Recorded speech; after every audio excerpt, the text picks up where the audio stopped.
Tom and Jerry, America's favorite cat and mouse, weekdays at 3:30 here on 7 TV. The great afternoon lineup begins at 3:30, and it's all for you from 7 TV. Chicago Mayor Jane Byrne told reporters today that she's planning to move from her apartment overlooking Lake Michigan into a housing project where some 11 people have recently been killed.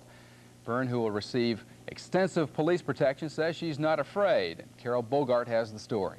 Byrne lives on Chicago's Gold Coast in an area called the Magnificent Mile. It's next to Lake Michigan in one of the wealthiest parts of the city. She's going to move just 10 blocks west to one of the most overcrowded, violent housing projects in the nation.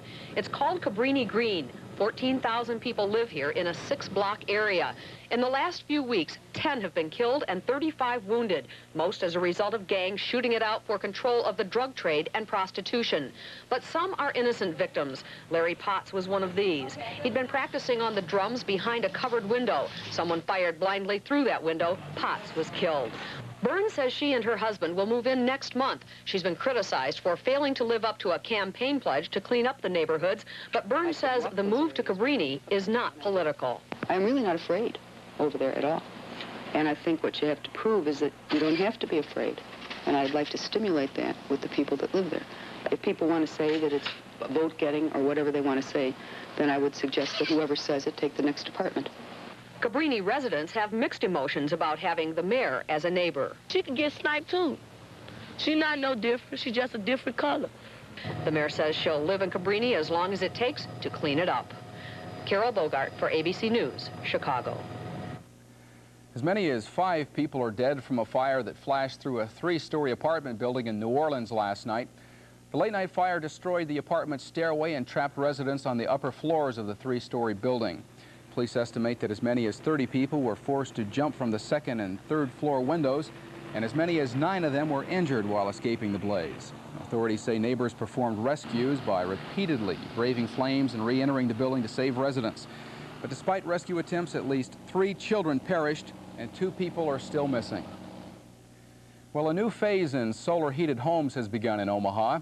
Newswatch 7's Gerald Evans says that system could save 1/3 on home energy bills. Where the winds blow the weeds on this vacant lot in West Omaha will stand the new California Sun solar home 4 months from now. This is an architect's drawing of what the passive solar home will look like. Absent is the more familiar solar panes. Instead, several windows will be featured on the house's south side. The glass panes will enable the home to collect and store the sun's energy without the use of mechanical devices. It's using pretty much conventional building materials so that I think as time goes by and the energy costs continue to rise, that any house can absorb some of the principles as far as the orientation and the use of mass materials and things like that to supplement their heating. The design is much like the passive solar collector already in use at the Montessori School at 67th and Dodge.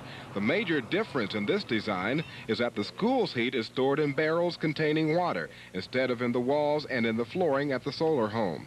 Utilizing this method of heating with the conventional backup system should allow the house to function more efficiently.